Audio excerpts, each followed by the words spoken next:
الحمدللہ آج قرآن class number 7 میں ہم انشاءاللہ تعالی سورۃ الفاتحہ کا آغاز کرنے جا رہے ہیں۔ سورۃ الفاتحہ قرآن حکیم کی پہلی سورت ہے اور یہ پورے قرآن کا مقدمہ بھی ہے۔ اس کو الفاتحہ بھی کہا جاتا ہے، یعنی کھولنے والی، یعنی قرآن اسی سے آ کے کھلتا ہے، یہ قرآن کی چابی ہے۔ احادیث میں اسے ام الکتاب بھی کہا گیا ہے، بخاری اور مسلم میں۔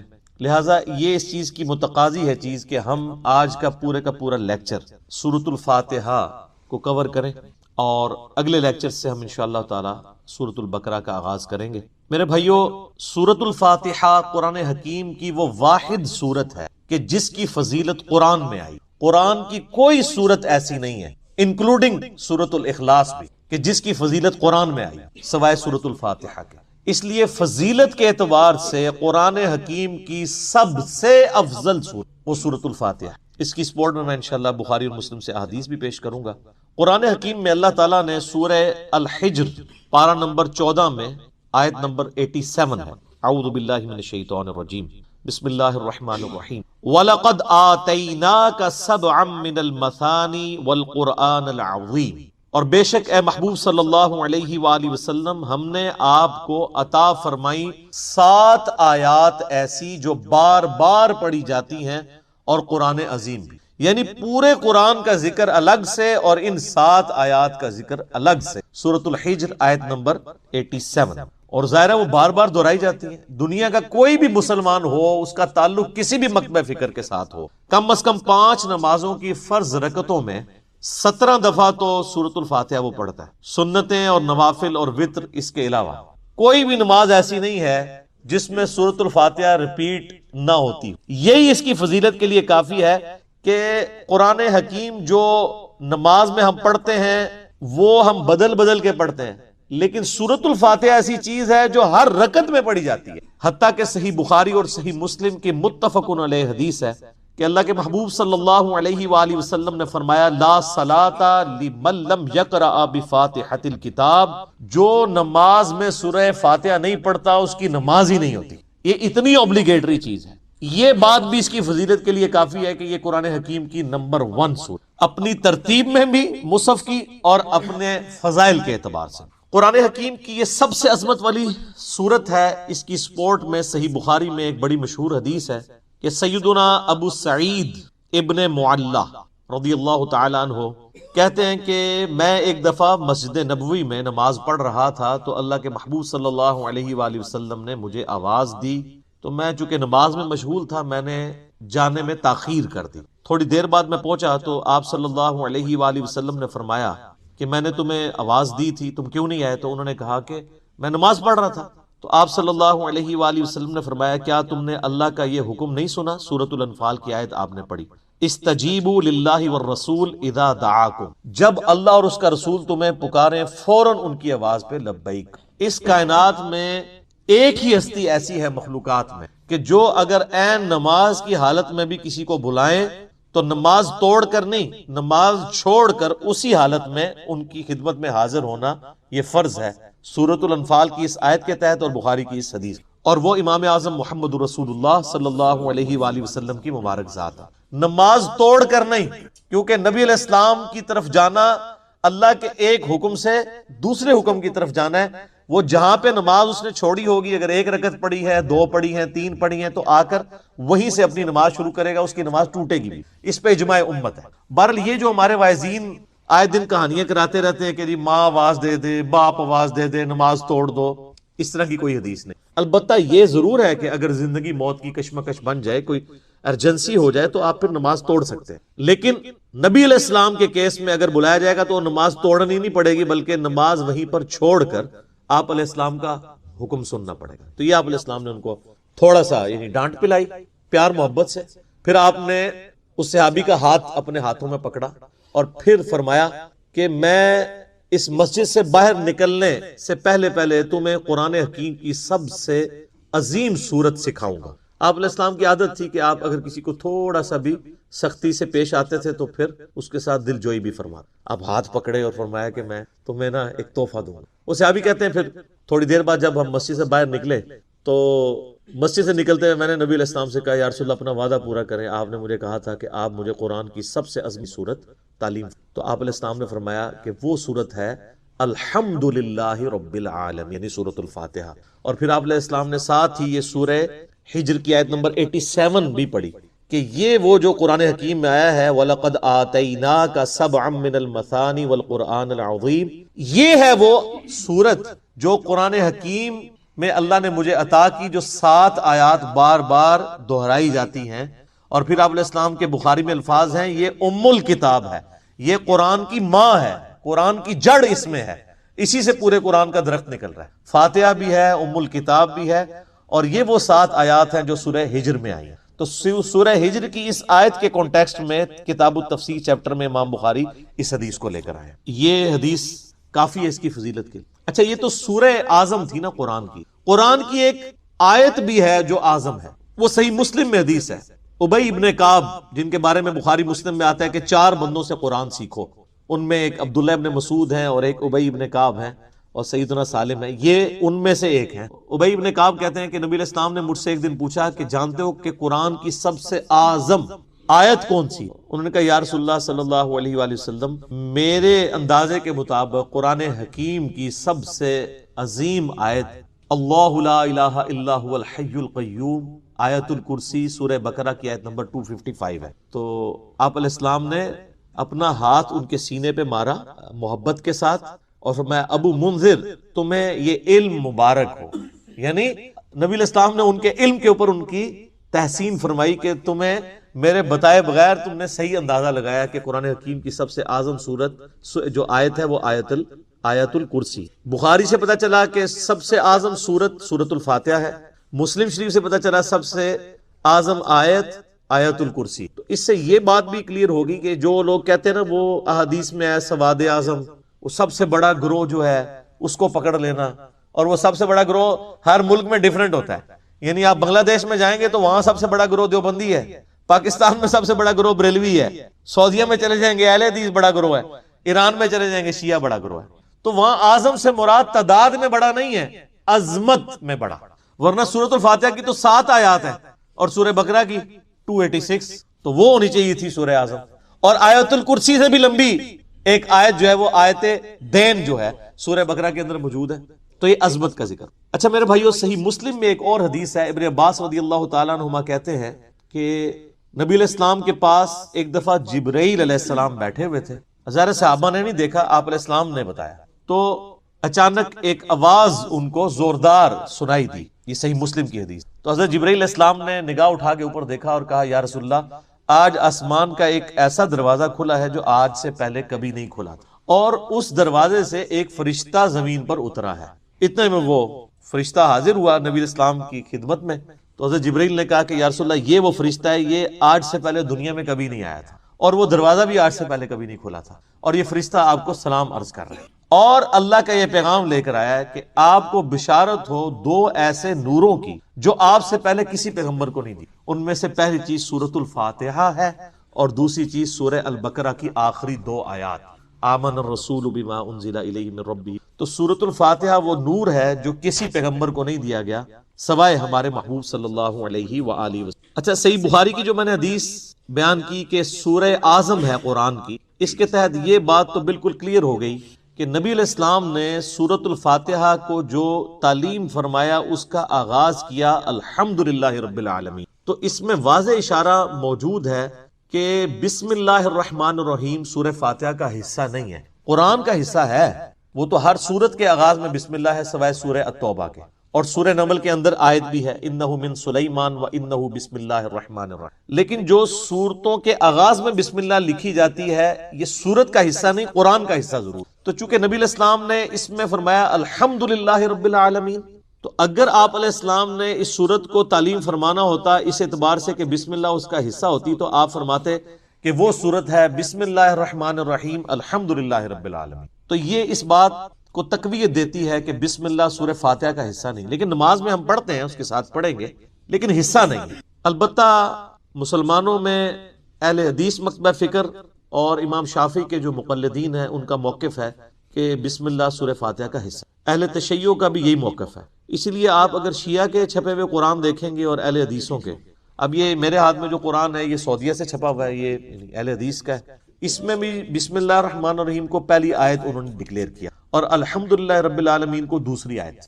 امام حنیفہ رحمہ اللہ تعالی اور کئی ایک ائمہ کا یہ موقف ہے کہ سورہ فاتحہ کا حصہ نہیں ہے۔ میرے نزدیک امام ابو حنیفہ رحمہ اللہ کا موقف احادیث کی روشنی میں مضبوط ہے، کیونکہ نبی علیہ السلام سورہ فاتحہ کا اعلان کرتے ہوئے اس کو الحمدللہ رب العالمین، اس سے بھی بڑھ کر دلیل ایک صحیح مسلم کی حدیث، بڑی رقت انگیز حدیث، اور وہ حدیث قدسی آپ نے اکثر سنی ہوگی۔ سیدنا ابو ہریرہ رضی اللہ تعالیٰ عنہ کہتے ہیں کہ اللہ کے محبوب صلی اللہ علیہ وآلہ وسلم نے فرمایا اس شخص کی نماز ناقص ہے ناقص ہے ناقص ہے جو سورہ فاتحہ نہیں پڑھتا۔ تو کچھ تابعین نے عرض کیا کہ ابو ہریرہ جب ہم امام کے پیچھے ہوتے ہیں پھر ہم کیا کریں؟ تو انہوں نے کہا اقرا بہا فی نفسک، تم پھر اپنے جی میں آہستہ آہستہ پڑھ لیا۔ وہ جز القراء امام بخاری کی کتاب میں آتا ہے کہ وہ آپ نے جب امام سکتے کرتا ہے ان سختوں کے دوران پڑھنی ہے، امام کے ساتھ نہیں پڑھنی۔ اب یہ الگ سے ایک ٹاپک ہے، میں آج اس کو ڈسکس نہیں کروں گا۔ میرا یوٹیوب پہ کلپ ہے امام کے پیچھے فاتحہ اور اس کے ساتھ نیو لکھا ہوا ہے، اس میں نے موقف بیان کیا۔ اور پھر نبی علیہ السلام نے فرمایا حدیث قدسی، یعنی اللہ کا فرمان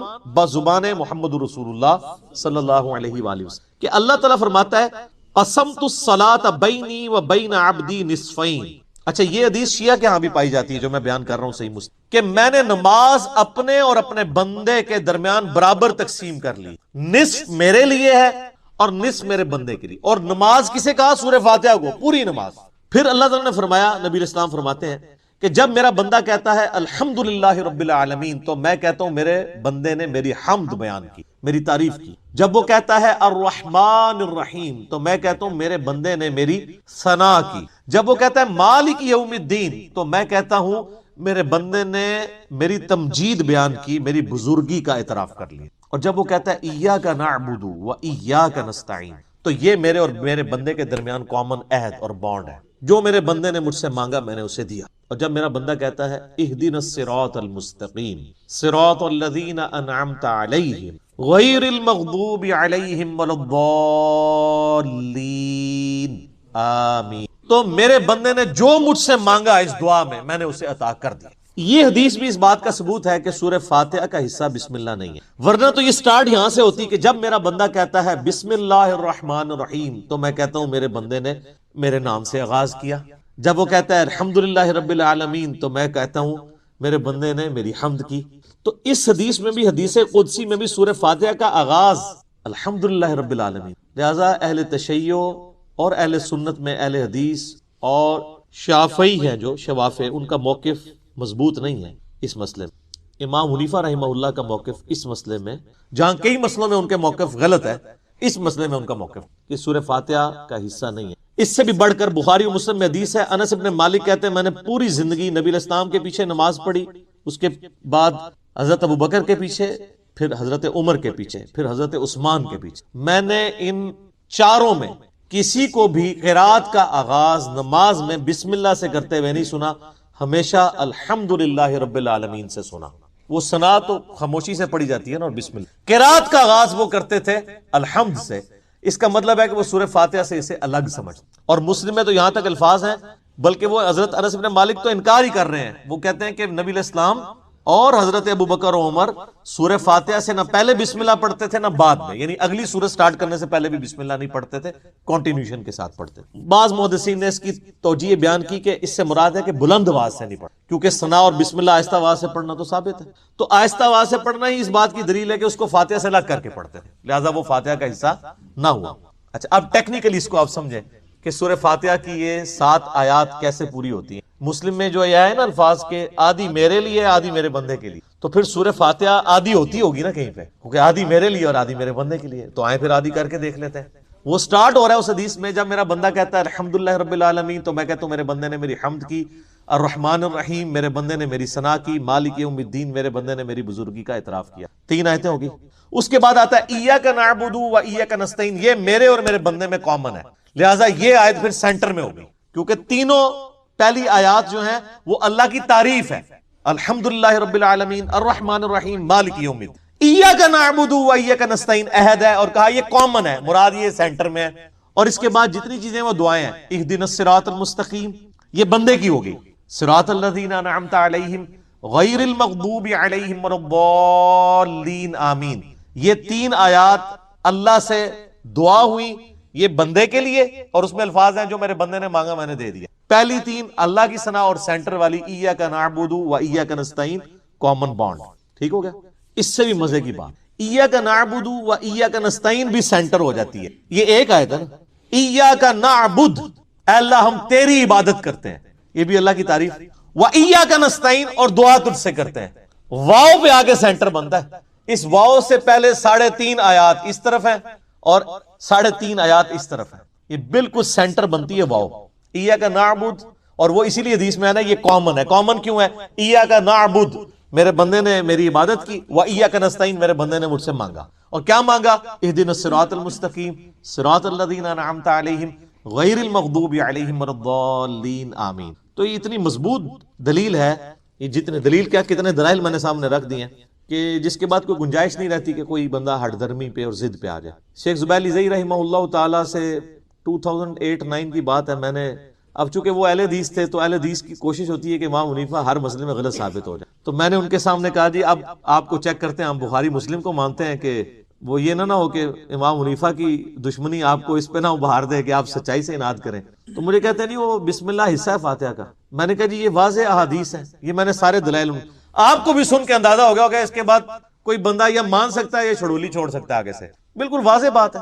تو ان باتوں کا ان کے پاس کوئی جواب نہیں تھا. وہ کہتے ہیں نہیں امام شافعی. میں نے کہا امام شافعی کو چھوڑیں، آپ کہتے ہیں کتاب و سنت، آپ کہہ رہے ہیں امام شافعی کہتے ہیں بسم اللہ حصہ ہے. ہم آپ کو بخاری مسلم سے ثابت کر رہے ہیں کہ سورہ فاتحہ کا حصہ نہیں ہے بسم اللہ. بہرحال نماز میں بھی پڑھیں گے، قرآن میں بھی پڑھا جائے گا، قرآن کا حصہ ہے سورہ فاتحہ سے پہلے پڑھنا، اور نماز میں بھی ہم بسم اللہ پڑھنا سنت ہے. بسم اللہ پڑھ کے سورہ فاتحہ پڑھی جاتی ہے.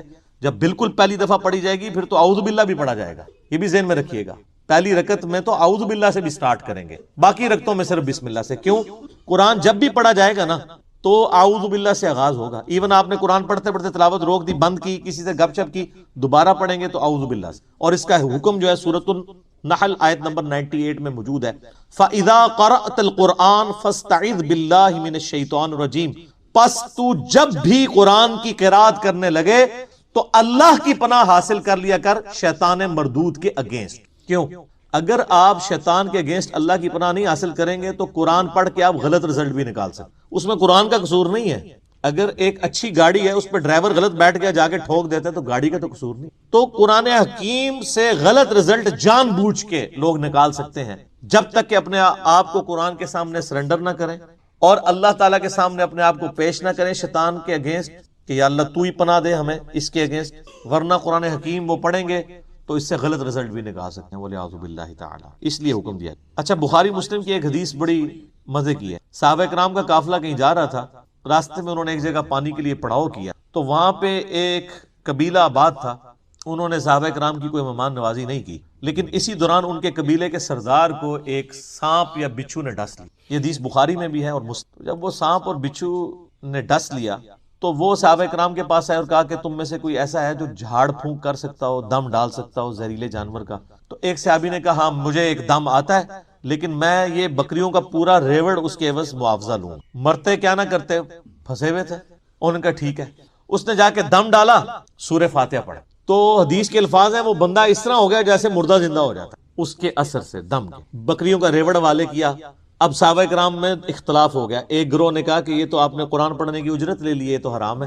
زیادہ پرہیزگار لوگ بھی ہوتے ہیں نا. دوسرے نے کہا نہیں ہم نے معاوضہ لیا بالکل ٹھیک ہے. بہرحال یہ طے پایا کہ نبی علیہ السلام سے جا کے فیصلہ کروائیں گے. آپ علیہ السلام کے پاس آئے تو آپ صلی اللہ علیہ وآلہ وسلم نے پہلے تو اس کی تحسین کی کہ تو نے یہ بہت بڑی انوینشن کی ہے، تجھے کس نے بتا دیا کہ سورہ فاتحہ میں اتنی شفا ہے. سورہ فاتحہ شفا بھی دیتی ہے. اور پھر آپ علیہ السلام نے فرمایا ان احق ما اخذتم علیہ اجرا کتاب اللہ. سب سے بہترین چیز جس کے اگینسٹ تم معاوضہ طلب کر سکتے ہو وہ اللہ کی کتاب ہے. اور پھر آپ علیہ السلام نے فرمایا کہ وہ جو بکریاں لی ہیں نا اس میں سے کچھ حصہ مجھے بھی دو تاکہ امت کے لیے کنفرم ہو جائے کہ یہ مال حلال ہے.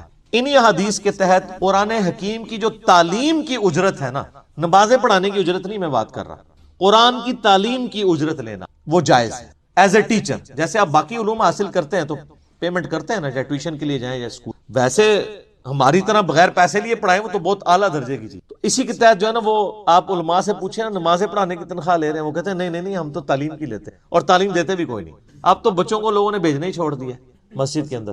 تو بل ایسی مساجد جہاں پر ٹیچرز جو ہیں وہ قرآن حفظ کر رہے ہیں، قرآن کی تعلیم دے رہے ہیں، اور پیرلل میں وہی ٹیچرز باری باری نماز پڑھاتے ہیں، تو وہ تو بغیر تنخواہ کے ہی پڑھا رہے ہیں، وہ تنخواہ تو تعلیم کی۔ امام حنیفہ رحمہ اللہ تعالیٰ تو مطلقاً امام مسیح کی تنخواہ کو حرام سمجھتے ہیں، لیکن بعد میں فقہ حنفی والوں نے متاخرین کے فتوے کے تحت اسے جائز سمجھا۔ تو بل قرآن کی تعلیم والا معاملہ بالکل ٹھیک۔ اب رہی وہ حدیث بخاری و مسلم کی کہ لا صلاۃ لمن لم یقرأ بفاتحۃ الکتاب، جو فاتحہ نہیں پڑھتا اس کی نماز نہیں ہوتی۔ اس پہ میرا آپ کلپ نیو امام کے پیچھے فاتحہ والا دیکھ لیں، میں نے یہ ثابت کیا ہے دلائل کی روح، پھر 20-25 منٹ اور لگ جائیں گے کہ اگر تو جہری نمازیں ہیں تو آپ امام کی قرات غور سے سنیں گے، وہ قرآن کا حکم ہے واضح سورۃ الاعراف میں، وَإِذَا قُرِئَ الْقُرْآنُ فَاسْتَمِعُوا لَهُ وَأَنصِتُوا لَعَلَّكُمْ تُرْحَمُونَ، جب قرآن کی تلاوت ہو رہی ہو تو تم خاموشی اختیار کرو اور بڑے غور کے ساتھ سنا کرو تاکہ تم پر رحم کیا جائے۔ البتہ جو سری نمازیں ہیں جیسے عصر کی نماز ہے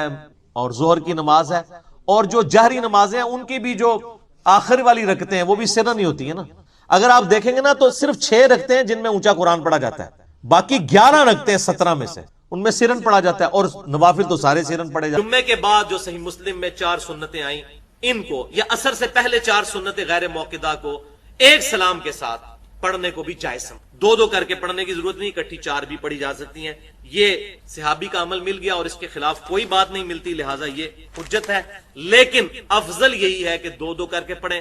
ہم تو بھائی الحمدللہ 2 کر کے ہی پڑھتے ہیں، اور اس کا ایک اور فائدہ بھی ہے، آپ ظہر کی نماز کے لیے آئے تو دیکھا کہ 3 یا 4 منٹ رہ گئے ہیں، اب 4 اگر ایک سلام سے پڑھیں گے تو ہو سکتا ہے وہ اقامت ہو جائے، تو بہتر ہے کہ 2 پڑھ لیں، اور یہ جو 2 چھوٹ گئیں ان کو بعد والی ظہر کی 2 سنتیں پڑھنے کے بعد یہ 2 ادا کر لیں، 6 سنتیں ظہر کی پہنچ جائیں۔ یہ کتنا فائدہ ہے، ٹائم تھوڑا ہو تو 4 آپ نیت ہی نہیں کریں گے تو 2 پڑھ لیں، 2 کا ٹائم ہے 2 پڑھ لیں، اور یہ جو 2 چھوٹ گئیں ان کو ظہر کے بعد والی 2 کے بعد یہ 2 ادا کر لیں۔ صلاۃ التسبیح میں بھی دونوں طرح یہ طریقہ درست ہے، چونکہ یہ بھی نفلی نماز ہے، اور الحمدللہ یہ میں اپنی طرف سے نہیں کہہ رہا، خود جامعہ ترمذی میں امام ابو حنیفہ رحمۃ اللہ علیہ کے شاگرد اور امام بخاری رحمۃ اللہ علیہ کے دادا استاد عبداللہ ابن مبارک رحمۃ اللہ علیہ المتوفى 181 ہجری، ان سے جب پوچھا گیا کہ صلاۃ التسبیح کو ایک سلام کے ساتھ 4 رکعتیں پڑھیں یا 2 رکعتیں کر کے پڑھیں، تو انہوں نے فرمایا کہ مجھے یہ پسند ہے کہ اگر تم صلاۃ التسبیح کو رات کے وقت ادا کرو تو 2 رکعت کر کے ادا کرو، اور اگر دن کے وقت کرو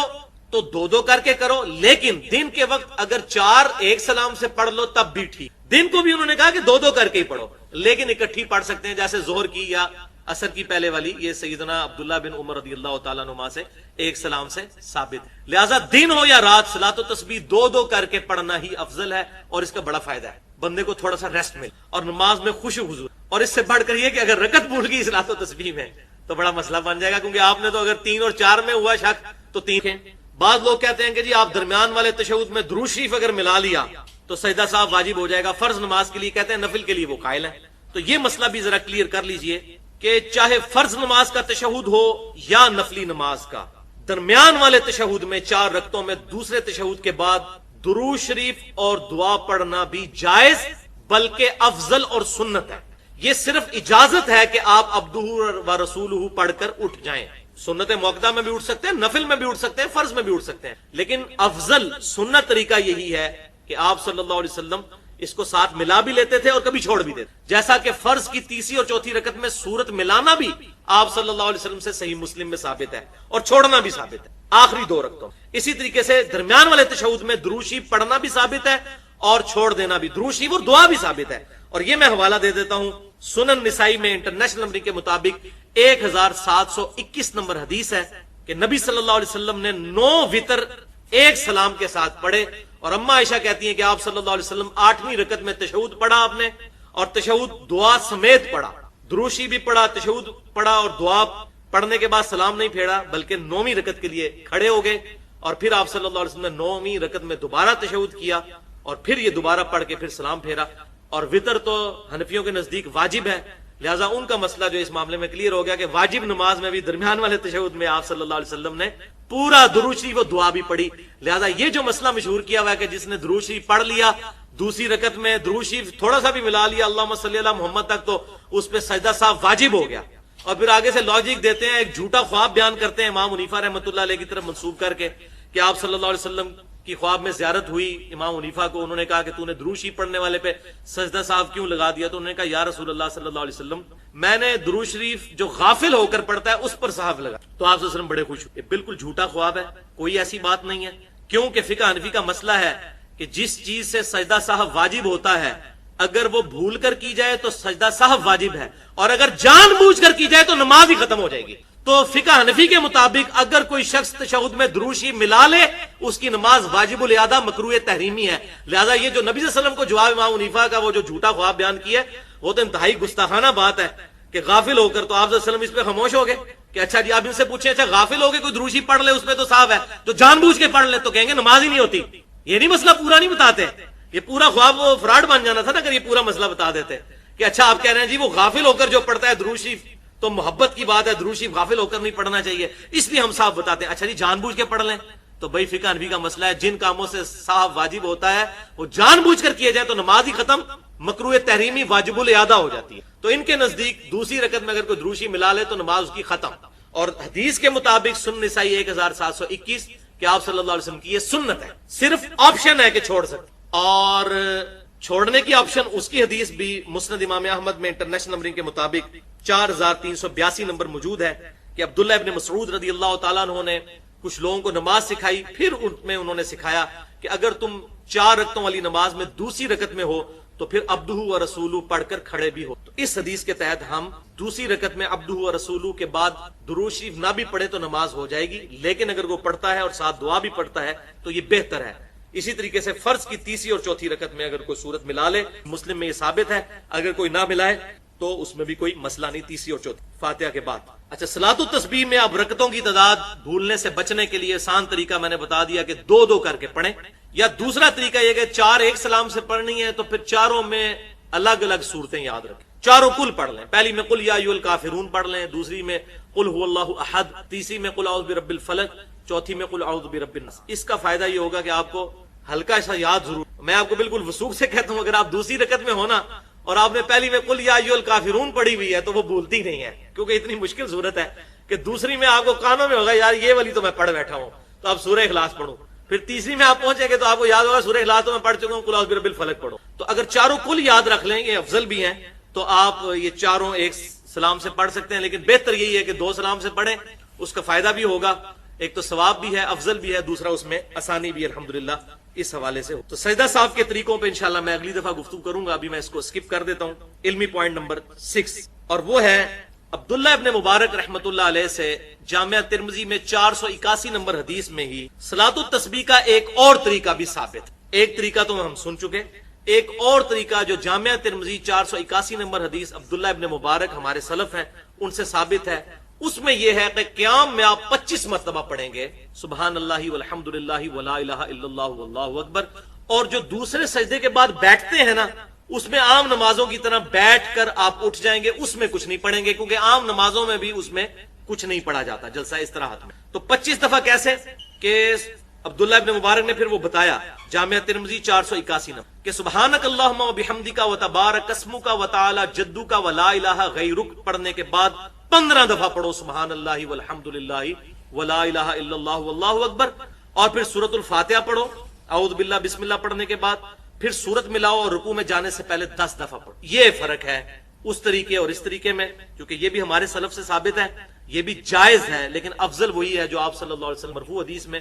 میں پہلے بیان کر چکا، وہ بہتر طریقہ ہے۔ یہ طریقہ بھی چونکہ موجود تھا، اور اس حدیث سے ایک اور بات بھی پتہ چل گئی جو میں اکثر کہتا ہوں کہ سب سے بہتر ثنا جو ہے نماز میں وہ یہی ہے سبحانک اللہم و بحمدک و تبارک اسمک و تعالی جدک و لا الہ غیرک، کیونکہ بخاری اور مسلم میں ہے کہ آپ صلی اللہ علیہ وسلم یہ ثنا پڑھا کرتے تھے اللہم باعد بینی و بین خطایایا کما باعدت بین المشرق والمغرب، یہ والا ثنا آپ پڑھتے تھے، لیکن سنن نسائی میں انٹرنیشنل نمبرنگ کے مطابق 1137 نمبر حدیث ہے کہ آپ صلی اللہ علیہ وسلم دوسرے والا ثنا جو ہے اس کے پڑھنے کا حکم دیتے تھے۔ تو جو عمل اور حکم آ جائے تو پھر حکم افضل ہوتا ہے، اس میں الفاظ ہیں، وہ بڑی مشہور حدیث ہے، بخاری اور مسلم میں بھی ہے اس کا کچھ حصہ کہ ایک صحابی ہے وہ بڑی تیزی سے نماز پڑھی، آپ صلی اللہ علیہ وسلم کو سلام کیا، آپ نے سلام کا جواب دیا، کہا دوبارہ پڑھ، تو نے نماز نہیں پڑھی اتنی تیزی سے. پھر چوتھی مرتبہ اسی طرح بار بار عمل ہوا، چوتھی دفعہ پھر آپ صلی اللہ علیہ وسلم نے اسے نماز کا طریقہ سکھایا اور کہا تسلی سے وضو کر، پھر قبلہ رخ کھڑے ہو کر اللہ اکبر کہہ کے نماز شروع کر. اس کا ترک جو سنن نسائی میں 1137 نمبر ہے، اس میں الفاظ ہے کہ جب تو اللہ اکبر کہہ کے نماز شروع کر، پھر تو اللہ کی تحمید اور تمجید بیان کر. تحمید اور تمجید، یہ سبحانک اللہم و بحمدک و تبارک اسمک و تعالی جدک، تمجید بھی آ گئی اور تحمید بھی آ گئی. یہ اس والے ثنا میں ہے، یہ ثنا پڑھنا زیادہ افضل ہے. باقی کسی کو ڈیٹیل چاہیے ہو تو مسئلہ نمبر 70A اور 70B نماز کے اوپر مکمل 5 گھنٹے کی ریکارڈ ہے. سیکنڈ لاسٹ پوائنٹ نمبر 7، کیا صلاۃ و تسبیح جماعت کے ساتھ پڑھی جا سکتی ہے یا نہیں؟ تو بھائیو، مطلقاً کوئی بھی نماز جماعت کے ساتھ پڑھنا جو سنت سے ثابت ہے وہ تو بالکل ٹھیک. جیسے ہم نے ابھی قیام اللیل کیا، جسے عرف عام میں تراویح کہتے ہیں، تو یہ جماعت کے ساتھ نفلی نماز ہم نے پڑھی. اس کے علاوہ بھی آپ صلی اللہ علیہ وسلم سے مختلف مواقع پر نفلی نماز جماعت سے پڑھنا ثابت ہے، لیکن اعلانیہ نہ ہو. اور یہ مسئلہ میں اپنی طرف سے نہیں بتا رہا، امام احمد رضا بریلوی صاحب نے فتاوی رضویہ میں خود یہ بات لکھی ہے کہ اعلانیہ نفلی نماز کی جماعت کرنا مکروہ ہے، کیونکہ فرض کے ساتھ مماثلت ہو جائے گی، سوائے ان نفلی نمازوں کی جو آپ صلی اللہ علیہ وسلم سے خود ثابت ہے. قیام اللیل کی نماز ہوگی، جیسے یہ نفلی نماز آپ صلی اللہ علیہ وسلم سے جماعت سے ثابت. مطلقاً کبھی کبھار کوئی جماعت سے نفلی نماز پڑھ لے، جائز ہے بغیر اعلان کے. مثلا ہم یہاں بیٹھے ہوئے ہیں اور میں کہتا ہوں جی 2 نفل پڑھتے ہیں، آپ میرے پیچھے نیت کر لیتے ہیں، بالکل ٹھیک ہے. بخاری اور مسلم کی متفق علیہ حدیث ہے، بخاری میں 380 اور مسلم میں 1499، اور مسلم میں باب امام نووی نے اس کے اوپر باندھا ہے نفل نماز کی جماعت کا جواز. سیدنا انس ابن مالک کہتے ہیں کہ آپ صلی اللہ علیہ وسلم کی میری خالہ نے دعوت کی، بخاری اور مسلم دونوں کا میں حوالہ دے چکا. دعوت کی تو آپ صلی اللہ علیہ وسلم ہمارے گھر تشریف لے آئے، آپ صلی اللہ علیہ وسلم نے کھانا تلامل فرمایا. اس کے بعد آپ نے فرمایا میں تمہارے لیے 2 رکعتیں نہ یہاں پڑھ دوں، یعنی تمہارے گھر کی خیر و برکت کے لیے. تو ان کا یا رسول اللہ ضرور پڑھیں. تو انس ابن مالک کہتے ہیں کہ مجھے نبی صلی اللہ علیہ وسلم نے اپنے ساتھ کھڑا کر لیا دائیں طرف، کیونکہ میں مرد تھا، اور میری بوڑھی خالہ حضور صلی اللہ علیہ وسلم کے پیچھے کھڑی ہوگی، کیونکہ عورتوں کی صف